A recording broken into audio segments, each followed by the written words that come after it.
guys, at hindi ko alam kung naglandfall na ba yung bagyo. Maglalaba tayo guys kasi okay naman yung weather dito sa amin, hindi naman maulan tsaka mahangin. So maglaba tayo. Ayan, ito na, may nakasalang na tayo. Ayan guys. So maglalaba tayo for today's video guys.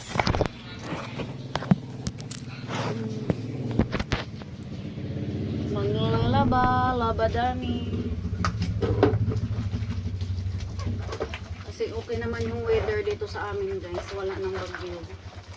Kagabi malakas ang ulan tsaka hangin.